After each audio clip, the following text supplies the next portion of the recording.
Assalamualaikum warahmatullahi wabarakatuh. Bismillahirrahmanirrahim. Ashhadu an la ilaha illallah wa ashhadu anna Muhammadar Rasulullah. Allahumma salli ala sayyidina Muhammad wa ala ali sayyidina Muhammad. Rabbis rahli sadri wa yassirli amri wahlul 'uqdatam min lisani yafqahu qawli. Amin. Bismillahirrahmanirrahim. Salam hormatku, salam ta'zimku, salam kasih sayangku buat para jamaah uripi Allah dimanapun Anda berada, baik yang ada di dalam dan yang ada di luar negeri. Semoga kita semua senantiasa selalu di dalam lindungan Allah Subhanahu wa taala. Amin ya rabbal alamin. Alhamdulillahi rabbil alamin. Sebelum kita mulai kajian di malam yang indah ini, marilah kita gembahkan bersama-sama di dalam nyawa, di dalam jiwa, di dalam hati, di dalam roh, dan di dalam hidup ini kemahkan kalimat-kalimat thayyibah.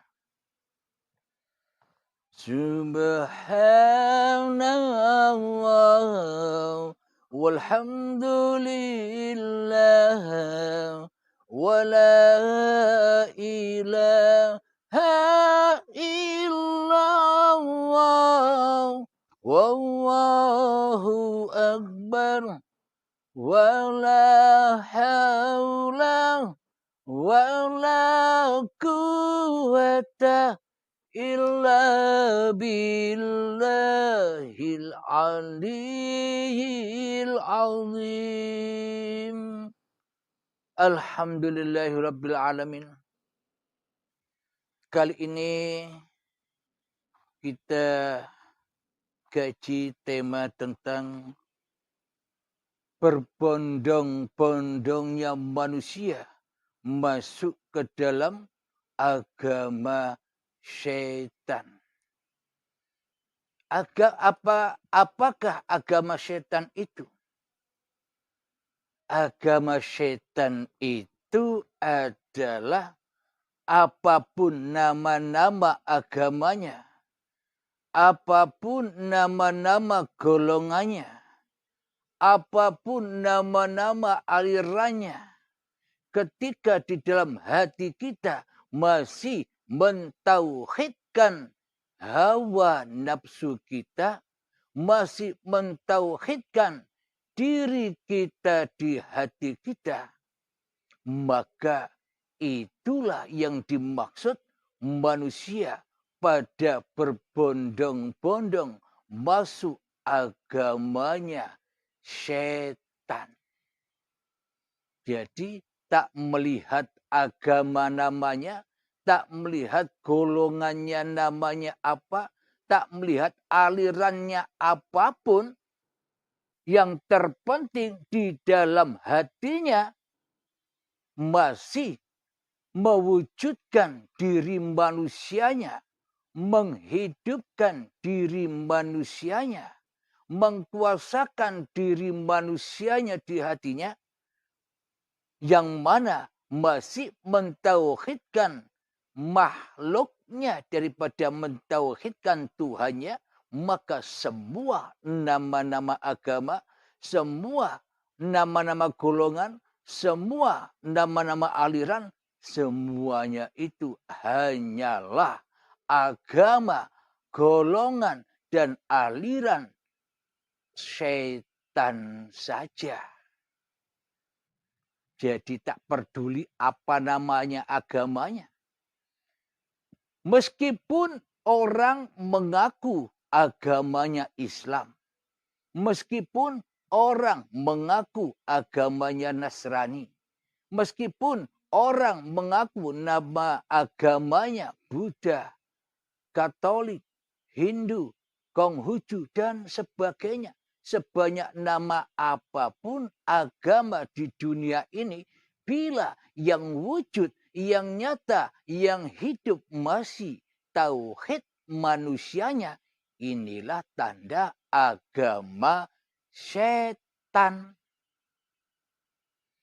Sudah dijelaskan oleh Allah. Bismillahirrahmanirrahim. Inna syaitana lakum aduwwum mubin. Setan itu adalah musuh-musuh yang nyata bagimu.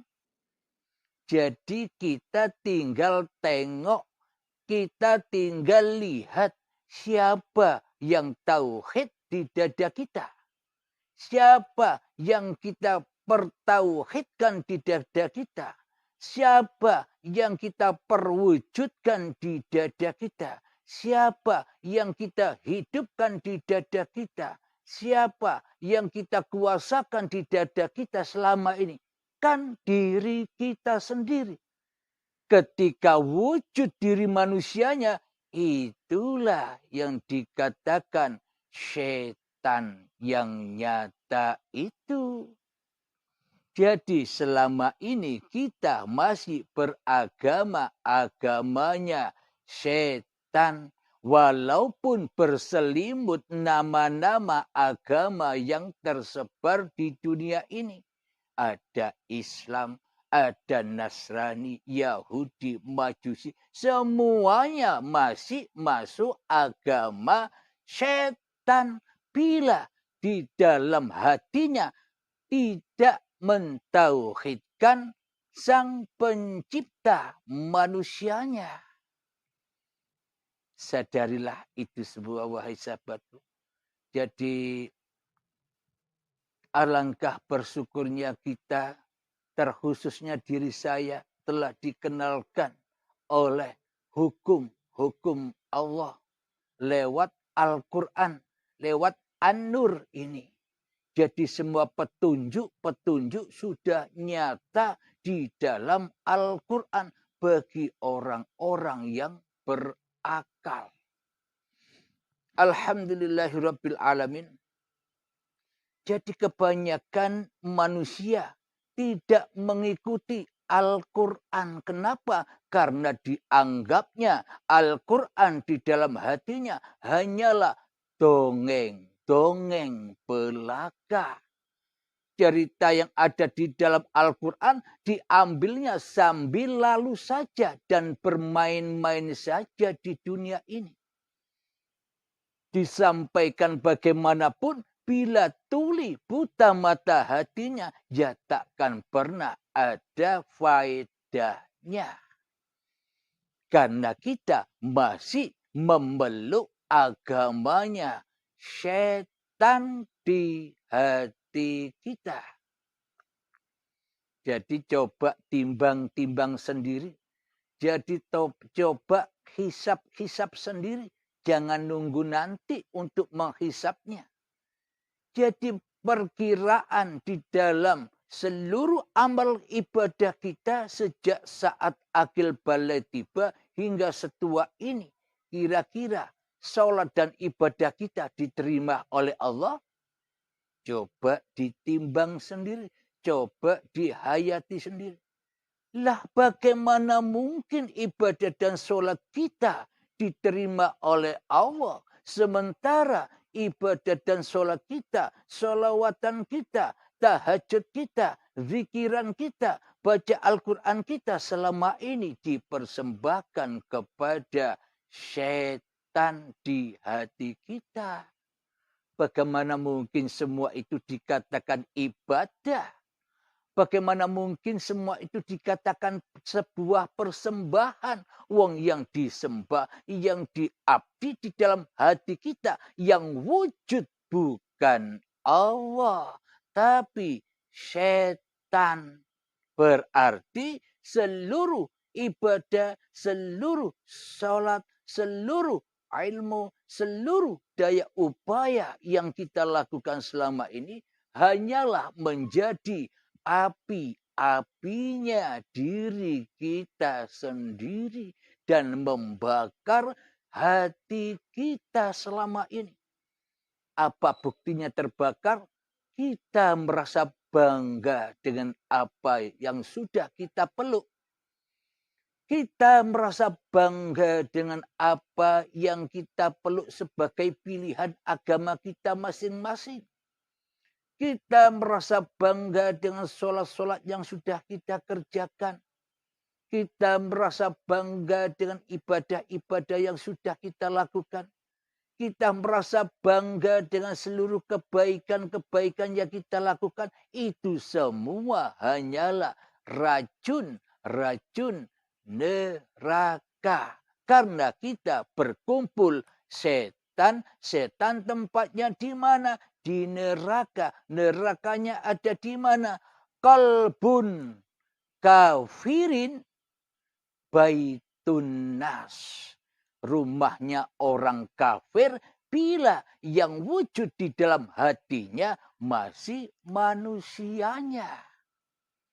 Jadi jangan mimpi dapatkan pahala. Jangan mimpi dapatkan surga. Wong kita ndak nyembah Allah, tapi berharap surganya Allah. Wong kita ndak nyembah Allah, berharap pahala dari Allah. Itu kan hanya mimpi, angan-angan saja. Alhamdulillahirabbil alamin. Mohon maaf.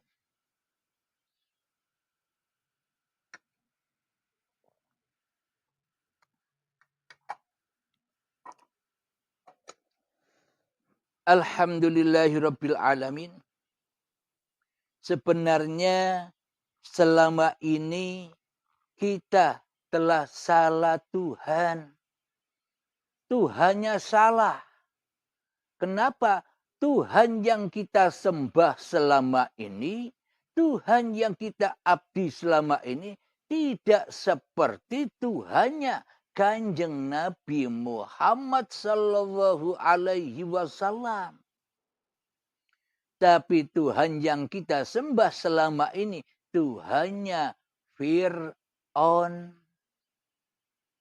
yakni syaiton. Apa buktinya? Kalau Tuhannya Nabi Muhammad, Tuhannya para nabi dan para rasul, ketika Muhammad berbuat, Muhammad bukan kamu yang melempar, Muhammad bukan kamu yang memanah. Berarti bukan Muhammadnya yang melempar, bukan Muhammadnya yang memanah, bukan Muhammadnya yang bisa sholat, bukan Muhammadnya yang bisa ibadah, bukan Muhammadnya yang punya hidup, bukan Muhammadnya yang punya badan.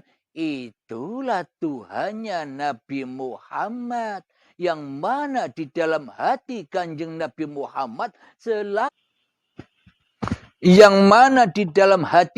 Nabi Muhammad selalu mentauhidkan Allah daripada mentauhidkan Muhammadnya di hatinya. Berarti kita selama ini salah dalam bertuhan. Apapun nama agamanya, apapun nama golongannya, apapun nama alirannya, bila di dalam hati kita tidak mentauhidkan Allah, ya semuanya sesat di sisi Allah. Tidak sesat di sisi hawa nafsu. Tidak sesat di sisi manusia. Karena iblis dan setan tidak menyesatkan manusia bila nyembah dirinya. Memang itu kemauan iblis dan setan supaya manusia pada tersesat dari jalan Tuhannya. Alhamdulillahirabbil alamin. Sehingga setan membisikkan di dalam dada manusia, wahai manusia, kematian itu kan nanti. Siksa kubur itu kan ya nanti. Hari akhirat, hari kiamat itu kan ya nanti. Hari penghisapan itu ya nanti. Alam barzah itu kan ya nanti. Wat siratal mustaqim, alam hisab itu ya nanti. Surga neraka itu kan ya nanti. Buat apa kau bingung-bingung? Mending kau ibadah saja. Tapi di dalamnya kau nyembah aku, kata iblisnya, kata setannya. Apapun persembahan kita, baik kita seorang muslim, baik kita seorang Nasrani, Yahudi, Majusi, di dalam beribadah apapun, bila di dalam hatinya masih wujud tauhid manusianya, ya bukan dikatakan agama. Bukan dikatakan bertuhan. Wong di dalam hatinya tak ada Tuhan, kok mengatakan sudah bertuhan. Ini kan ya mimpi. Mimpi bertuhan, tapi hakikatnya tidak bertuhan di dalam hatinya. Jadi agama Allah itu agama rahmatan lil alamin, bagi seluruh manusia. Agama apapun namanya, golongan apapun namanya, aliran apapun namanya, berhak masuk ke dalam agama Allah. Apa agama Allah itu sesungguhnya? Beda. Agama Allah dengan agamanya setan beda. Kalau agamanya setan banyak macam namanya. Ada agama Islam yang masih belum tahu keislamannya. Ada agama Nasrani yang belum tahu kenasraniannya. Kitab-kitabnya. Ada agama Majusi, Yahudi dan sebagainya yang belum menyadari hakikat kitab-kitab sucinya. Yang belum menyadari hakikat bertuhan. Jadi maknanya bertuhan itu apa? Bila kita di dalam beragama itu percaya dengan adanya Tuhan, mana buktinya? Kita ngaku Islam tak bisa membuktikan Tuhannya. Kita Nasrani tak bisa membuktikan Bapaknya, Allahnya. Kita Kejawen tak bisa membuktikan Gustinya. Tak bisa membuktikan Romonya. Yang hanya bisa dibuktikan hanyalah di dalam hati kita selama ini setannya. Mana mungkin dikatakan bertuhan, yang ada di dalam hati kita tauhidnya adalah tauhid binafsihi, dengan hawa nafsunya sendiri. Yang ada, yang wujud, yang hidup masih diri manusianya sendiri di hatinya. Begitu kok sudah mengomong bertuhan, gombal, bohong, dusta. Bisa dipahami sobatku? Alhamdulillahirabbil alamin. Lalu bagaimana sih agama Tuhan itu? Lalu bagaimana sih agama Allah itu? Lalu bagaimana sih agama Allah itu? Lalu bagaimana sih agama Bapa itu? Lalu bagaimana sih agama Romo itu? Lalu bagaimana sih agama Gusti itu? Lalu bagaimana sih agama Sang Hyang Widi itu?